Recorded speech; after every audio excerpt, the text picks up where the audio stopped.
అందరికీ నమస్కారం. Welcome to Suman TV. ఒకప్పుడు గవర్నమెంట్ జాబ్ వచ్చిందంటే వెనక్కి తిరిగి చూసుకోవాల్సిన అవసరమే లేదు. ఎందుకంటే గవర్నమెంట్ జాబ్లో కొంత జీతాలు మోడరేట్గా అనిపించినా లాంగ్ టర్మ్లో ఆ బెనిఫిట్స్ కానీ ఆ సెక్యూరిటీ కానీ అన్మ్యాచ్డ్.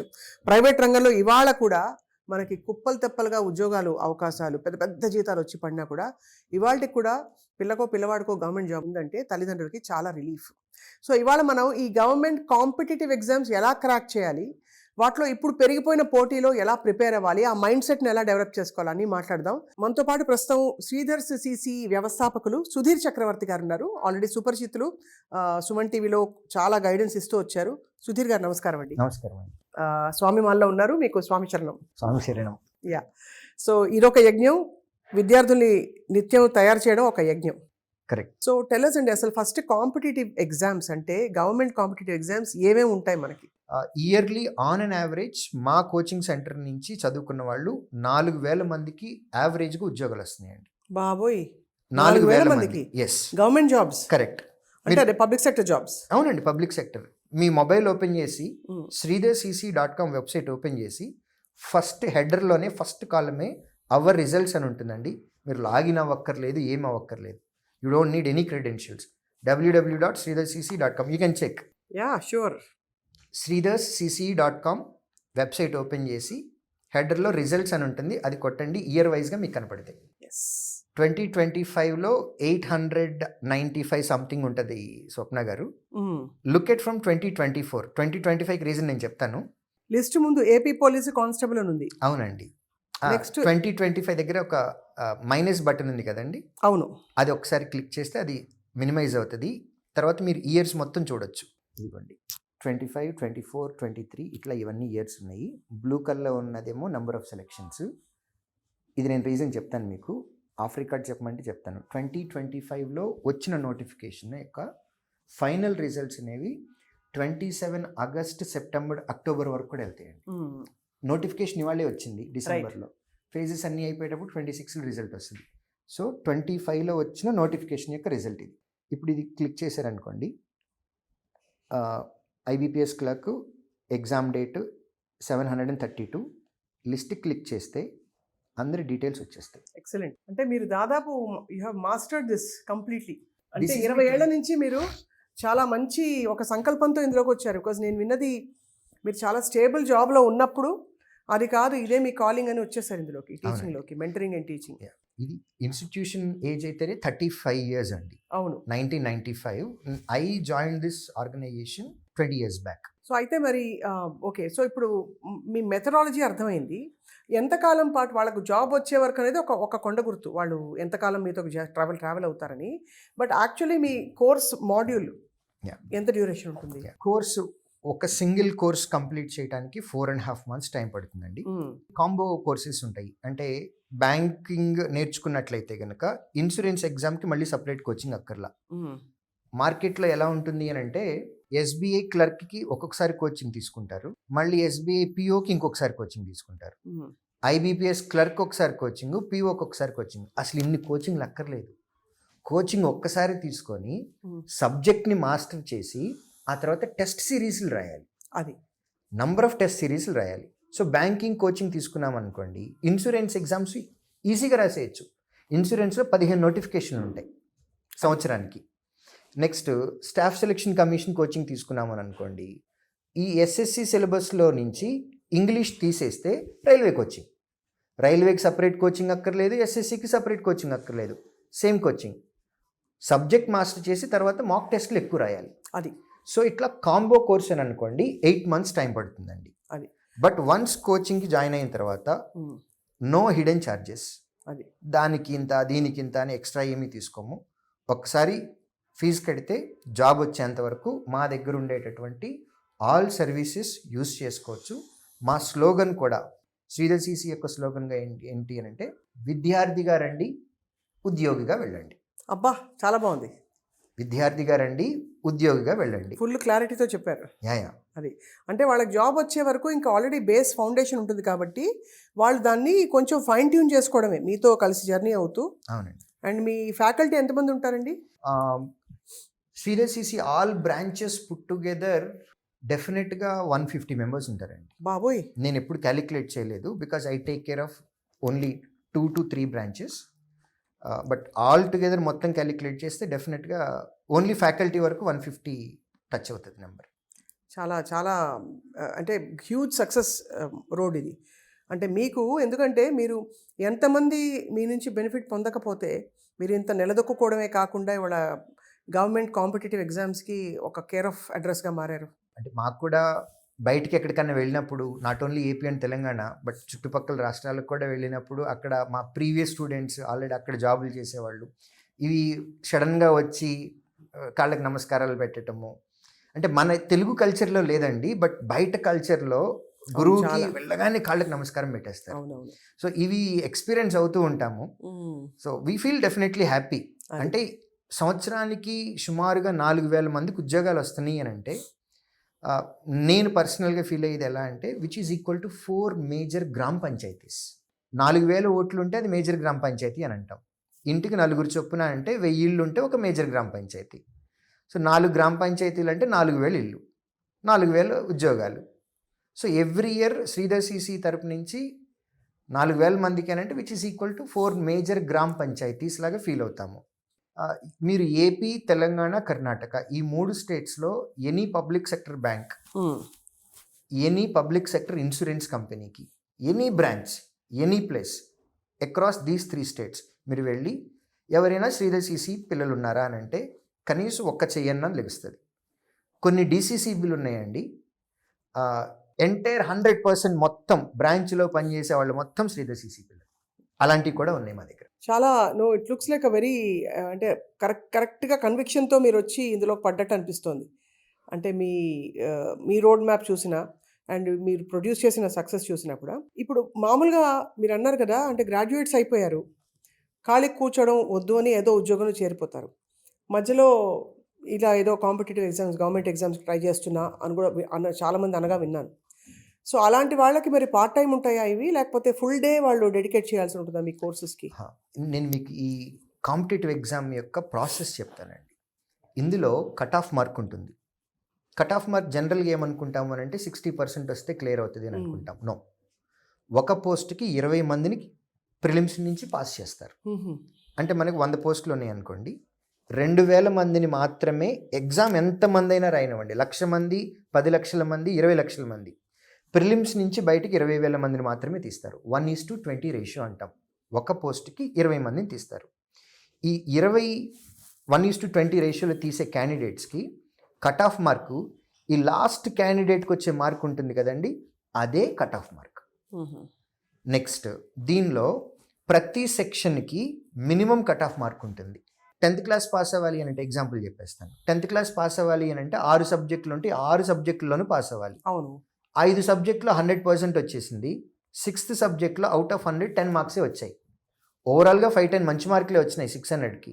బట్ 6th సబ్జెక్ట్లో మీకు 10 మార్క్సే వచ్చినాయి, యు ఆర్ ఫెయిల్. అంతే కదా. సో మన కాంపిటేటివ్ ఎగ్జామ్లో కూడా మనకి ఎన్ని సెక్షన్స్ ఉంటే అన్ని సెక్షన్, ప్రతి సెక్షన్కి సెక్షనల్ కట్ ఆఫ్ ఉంటుంది. At the same time overall cut off కూడా ఉంటుంది. ఎవరైతే సెక్షనల్ కట్ ఆఫ్లతో పాటుగా ఓవరాల్ కట్ ఆఫ్ని క్లియర్ చేస్తారో వాళ్ళే ప్రతి ఫేజ్ దాటుకుంటూ ముందుకు వెళ్తారు. సో ఈ ఎంటైర్ ప్రాసెస్లో నేను చెప్పదలుచుకున్న పాయింట్ ఏంటంటే, ఒక స్టూడెంట్ ఎగ్జామ్ క్లియర్ అవ్వాలి అని అంటే ఫర్ ఎగ్జాంపుల్ 4 సబ్జెక్టులు ఉంటే ప్రతి సబ్జెక్ట్ మీద తనకి కమాండ్ రావాలి, వస్తేనే ఆ మినిమం కట్ ఆఫ్ అనేది దాటగలరు. So if you dedicate yourself the entire day, whole day మీరు డెడికేట్ చేశారని అనుకోండి, ఇవి కంప్లీట్ చేయడానికి మీకు ప్రాబబ్లీ 6 months పట్టుద్ది. మీరు ఫినాన్షియల్ డెఫినెట్గా ఎవరి సిచ్యుయేషన్స్ వాళ్ళని బట్టి ఫినాన్షియల్ ప్రాబ్లమ్స్ వల్ల కొన్ని ప్రైవేట్ జాబ్స్ చేస్తూ ఉంటారు.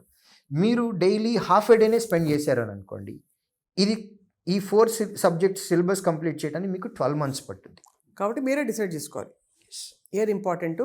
అంతా అసలు త్యాగం చేసి అంతా పక్కన పెట్టేసి నేను దీన్నే పట్టుకుంటాను, ఇంకా పట్టు వదలని విక్రమార్కుల్లాగా చదువుకుంటారంటే వాళ్ళకి రిజల్ట్స్ కూడా అలాగే వస్తాయి కదా. అంతే కదండి, డెఫినెట్గా. ఎందుకంటే మీరు చెప్పే దాని ప్రకారం ఒకటి వర్కౌట్ కాకపోయినా వెంటనే పడే ఇతర నోటిఫికేషన్స్లో వాళ్ళు కొంచెం ఫైన్ ట్యూన్ చేసుకుని చిన్న చిన్న మార్పులు చేసుకుని రెండో దానికి అపేర్ అయిపోవచ్చు, మూడో దానికి అయిపోవచ్చు. ఇవన్నీ అవుతున్న క్రమంలో మళ్ళీ ఫస్ట్ది మళ్ళీ పడచ్చు, ఏదైనా అవ్వచ్చు. కానీ ఏదైనా 8 నెలల్లో job guarantee. Self post మార్టమ్ is very very very important. Self post మార్టమ్ అంటే మనకి ఫెయిల్యూర్స్ అనేవి ఎక్కువ వస్తూనే ఉంటాయి every day. In a way I can say me day నా డే కూడా ఫెయిల్యూర్తోనే స్టార్ట్ అవుతుంది. ఇంకా 4 గంటలు పడుకుందామని అనిపిస్తుంది ముందు రోజు యొక్క వర్క్ ప్రెషర్ వల్ల. కానీ ఇవాళ ఉన్నటువంటి కమిట్మెంట్స్ ప్రకారము 7కో 6:30కో 6 o'clock లెగవాలి. అబ్బా అనుకుంటానే లెగుస్తాం. That's a failure. మనం అనుకున్నవన్నీ మనకి రావు. సో స్టూడెంట్కి కూడా డెఫినెట్గా ఫెయిల్యూర్స్ అనేవి కామన్గా ఉంటాయి. బట్ ప్రతి ఫెయిల్యూర్లో వాళ్ళు చెక్ చేసుకోవాల్సింది ఏంటి అని అంటే what exactly went wrong. Right. మనం ఏం తప్పు చేసాం. మనుషులుగా ఎందుకు పుట్టాము అని అంటే తప్పులు చేయడానికి పుట్టాము. మనుషులుగా ఎందుకు పుట్టాము రెండోసారి అడిగితే చేసిన తప్పు మళ్ళీ చేయకుండా ఉండటానికి కోసం పుట్టాము. రైట్. సో ఒకసారి చేసాం mistake, we have to learn from our mistake and improve that. Next అదే మిస్టేక్ రెండోసారి ఎగ్జామ్లో వచ్చినప్పుడు చేయకూడదు. ఇలా మనల్ని మనం సెల్ఫ్ పోస్ట్ మార్టం చేసుకుంటూ మన సబ్జెక్ట్ గ్యాప్స్ ఎక్కడైతే బ్రిడ్జ్ గ్యాప్స్ ఉన్నాయో వాటిని ఫిల్ చేసుకుంటూ మనం కనుక ముందుకు వెళ్తూ ఉంటే డెఫినెట్గా 1 yearలో ఉద్యోగం వచ్చేస్తుంది. ఎందుకంటే ప్రొవైడెడ్ ఏ కేస్. రైట్. ఏది నాకు ఇన్కమ్ ట్యాక్స్ ఇన్స్పెక్టర్ ఉద్యోగమే కావాలి అని మడిగట్టు కూర్చోకూడదు. ఎందుకంటే సంవత్సరానికి ఒక్కసారే వస్తుంది ఆ నోటిఫికేషన్. ఇది రాలేదంటే మళ్ళీ నెక్స్ట్ ఇయరే పడుతుంది. మేమేమంటాము, పబ్లిక్ సెక్టర్ జాబ్స్కి మీ ఎలిజిబిలిటీకి ఏవైతే ఎలిజిబిలిటీ ఉన్నాయో వాటిలో బెస్ట్ ఎంచుకోండి, అన్నిటినీ అప్లై చేయండి. అవును, బెస్ట్ కూడా కాదు స్వప్న గారు, అన్నిటికీ మీకు ఎలిజిబిలిటీ ఉంది అని అంటే ముందు అప్లై చేయండి. ఉద్యోగాలు రానివ్వండి ఫస్ట్. ఉద్యోగం వచ్చిన తర్వాత జాయిన్ అవ్వటమా లేదా అనేది సెకండరీ, ఆ తర్వాత మాట్లాడుకుందాం. ఇప్పుడు ఉద్యోగం వచ్చింది, ఎస్బీఐలో క్లర్క్ వచ్చింది, లేకపోతే ట్యాక్స్ అసిస్టెంట్, ఇన్కమ్ ట్యాక్స్ డిపార్ట్మెంట్లో ట్యాక్స్ అసిస్టెంట్ వచ్చింది ఉద్యోగము. మనం వెళ్ళి జాయిన్ అవ్వకపోతే వాళ్ళు మనల్ని ఏమైనా అరెస్ట్ చేసి లోపల వేస్తారా? లేదు కదా. అంతే కదా. జాయిన్ అవ్వటం అవ్వకపోవటం మన ఇష్టం. ఫస్ట్ మీరు జాబ్కి అప్లై చేయండి, ముందు తెచ్చుకోండి. చిన్న జాబో పెద్ద జాబో ఏదో ఒకటి, ముందు ఒక జాబ్ వచ్చింది అనుకోండి. సెకండ్ టైం జాబ్ వచ్చిన తర్వాత మనం రాయబోయే ఎగ్జామ్ ఉంటుంది చూడండి, అది విపరీతమైన సెల్ఫ్ కాన్ఫిడెన్స్తో రాసేస్తాం. ఏ ఉద్యోగం లేకుండా ఎగ్జామ్ రాస్తుంటే చెయ్యి వణుకుతూ ఉంటుంది టెన్షన్ వల్ల. ఒక జాబ్ ఆల్రెడీ తెచ్చుకుంటే, నాకు ఆల్రెడీ ఒక జాబ్ ఉంది, I'm a proved candidate, I have a strategy which is working out for me, that's the reason I got job, now I'm going to right another exam. ఈ positivity తోటి రాస్తారు. చిన్న ఉద్యోగమా పెద్ద ఉద్యోగం పక్కన పెట్టేసేసి అన్నిటికీ అప్లై చేయటం. ఉద్యోగం వచ్చిన తర్వాత 2, 3, 4, 5 ఉద్యోగాలు వస్తాయి. ఈ 5లో ఎలిమినేషన్ చేసుకుంటూ మనకు కావాల్సిన ఉద్యోగం జాయిన్ అవ్వాలి. ఇది మా పాలసీ. ఆ ప్రాక్టికల్ అప్రోచ్ ఉండాలి, ఆ సెల్ఫ్ ఆనెస్టీ ఉండాలి, అండ్ వాటి అన్నిటితో పాటు ఒక డెడికేషన్తో పాటు గోల్ ఉండాలి. సో అప్పుడు మీ దగ్గరకు వచ్చిన మీరిచ్చిన గైడెన్స్ వాళ్ళకి పండి ఉపయోగపడి చక్కగా సెటిల్ అయిపోతారు. By the time they are in their 20s. ఇంకా ఒక గవర్నమెంట్ జాబ్లో ఉండడం అంటే ఇంకా అక్కడి నుంచి వాళ్ళ ఎదుగుదల కావచ్చు, they can do so many things, అంటే in a secure environment. So finally ఇప్పుడు గ్రాడ్యుయేట్ అవుతున్న వాళ్ళకి, లేదు ఇప్పుడు ఈ గవర్నమెంట్ జాబ్స్కి ఒక ట్రయల్ ఇద్దాం అనుకుంటున్న వాళ్ళకి మీ మెసేజ్ ఏంటి సుధీర్ గారు? గవర్నమెంట్ జాబ్స్ అనగానే జనరల్గా ఫస్ట్ కావాల్సింది పేషెన్స్. ప్రిలిమ్స్ అవ్వాలి, మెయిన్స్ అవ్వాలి, ఇంటర్వ్యూ అవ్వాలి, ప్రాసెస్ అంతా అవ్వటానికి 9 months నుంచి 11 months టైం పడుతుంది. ఓపిక ఉండాలి. ఈ పేషెన్స్ ఉన్నట్లయితే డెఫినెట్గా గవర్నమెంట్ సెక్టర్లో హ్యాపీగా ఉండొచ్చండి. ప్రైవేట్ జాబ్స్లో బాగా ఎక్కువ శాలరీ వస్తుంది ప్రైవేట్ ఇండస్ట్రీలో అని అనుకుంటారు, which is very wrong. I can tell you, BTech candidate campus ప్లేస్మెంట్స్లో మీరు ఆన్ అన్ యావరేజ్ శాలరీ తీసుకోండి 3 lakhs అని చెప్తారు. ఆఫర్ లెటర్లో 3 lakhs ఆన్ అన్ యావరేజ్ కనపడుతుంది. బట్ ఇన్ హ్యాండ్ వచ్చేది మీరు కావాలంటే ఎవరినైనా కనుక్కుంటే, ప్రేక్షకులు ఎవరైతే వాళ్ళు ఉన్నారో వాళ్ళల్లో కూడా మీరు చెక్ చేసుకుంటే ఇన్ హ్యాండ్ 16,000 17,000 వస్తాయి, అంతకుమించి రావు.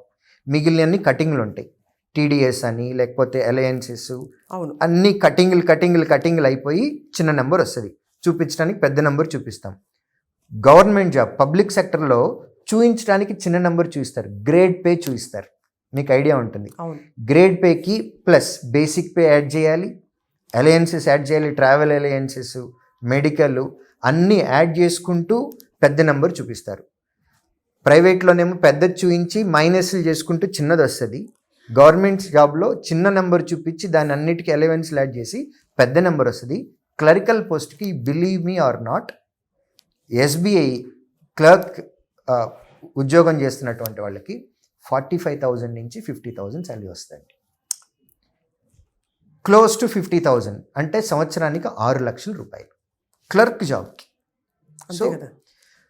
వండర్ఫుల్ లైఫ్ ఉంటుంది. ఎట్ ద సేమ్ టైం వాళ్ళకు ఉండేటటువంటి బెనిఫిట్స్ కూడా బ్రహ్మాండమైన బెనిఫిట్స్ ఉంటాయి. కాబట్టి ఆపర్చునిటీస్ లేవు అని కాదు, ఆపర్చునిటీస్ బ్రహ్మాండంగా ఉన్నాయి. ఓన్లీ థింగ్ మన ప్రేక్షకులకి గ్రాడ్యుయేట్స్కి ఆపర్చునిటీస్ ఏమున్నాయి అనేది తెలియడం లేదు. ప్లస్ తెలిసిన వాళ్ళు కూడా నోటిఫికేషన్ వచ్చిన వెంటనే ఫస్ట్ కళ్ళు వేకెన్సీస్ ఎన్ని ఉన్నాయని వెళ్తారు. 10 వేకెన్సీలు ఉన్నాయా, లో ఫీల్ అయిపోతారు. 2,000 వేకెన్సీలు ఉన్నాయా, హ్యాపీగా ఫీల్ అవుతారు. యాజ్ అండ్ టీచర్గా నేనేం చెప్తాను అంటే, మీకు ఎన్ని కావాలి, ఒక్క పోస్ట్ ఉంటేనే కదా నోటిఫికేషన్ వచ్చేది. ఆ ఒక్కటే పోస్ట్ వచ్చింది, ఆ ఒక్కటి నాదే అని ప్రిపేర్ అయ్యి ఎగ్జామ్కి పాజిటివిటీ తోటి వెళ్ళాలి మనం. అదే 2 లక్షల మంది రాస్తారు, 10,000 ఉద్యోగాలు మనకేం వస్తుందని పెట్టకూడదు, నిరాశపడకూడదు. అది మనకు కావాల్సింది ఒక పోస్టు, ఆ ఒక్క పోస్టే ఉంది, అందులో గ్యారెంటీగా ఒక పోస్ట్ నాది అనే కాన్ఫిడెన్స్ తోటి ప్రిపేర్ అవ్వాలి. అదే కాన్ఫిడెన్స్ తోటి ఎగ్జామ్లు రాయాలి. రాసుకుంటూ మనల్ని మనం ఇంప్రూవ్ చేసుకుంటూ వెళ్ళిపోతే గవర్నమెంట్ జాబు రావటానికి ప్రాసెస్ వల్ల కొంచెం డిలే అవుతుంది, కానీ డెఫినెట్గా జాబ్ వస్తుంది. బాగుంది, చాలా బాగుంది. అంత కాన్ఫిడెన్స్ మీరు ఇస్తున్నారు. 20 ఏళ్ల ప్రయాణంలో వేల మందిని మీరు సెటిల్ చేశారు గవర్నమెంట్ జాబ్స్లో. అండ్ ఇంకా రాబోయే జనరేషన్ కూడా ఐ థింక్ తప్పకుండా ఈ కొత్త పాసిబిలిటీకి ఓపెన్ అయితే ఐ థింక్ అందరూ ప్రైవేట్ సెక్టర్ వైపు చూస్తున్నారు కాబట్టి ఇటువైపు ఆలోచించని వాళ్ళు ఈ కొత్త పాసిబిలిటీ చూడాలని చెప్పి మేము కూడా సూచిస్తున్నాము. తప్పకుండా సుధీర్ గారు, మీ presence and your information has really opened a lot of minds ఇవాళ. తప్పకుండా రాబోయే రోజుల్లో మళ్ళీ మీతో ఒక లాంగ్ కాన్వర్సేషన్, అసలు నోటిఫికేషన్స్ అన్నీ దగ్గర పెట్టుకుని ఎన్ని ఉద్యోగాలు ఉన్నాయి, ఒక్కొక్క ఎగ్జామ్ తాలూకు విషయం ఏమిటి, అసలు ఏం కావాలి వాళ్ళకి, ఎలాంటి క్వాలిఫికేషన్ స్కిల్ సెట్స్ ఉండాలి మాట్లాడదాం. డెఫినెట్గా. థ్యాంక్ యూ సో మచ్ అండి. థ్యాంక్ యూ, నమస్కారం.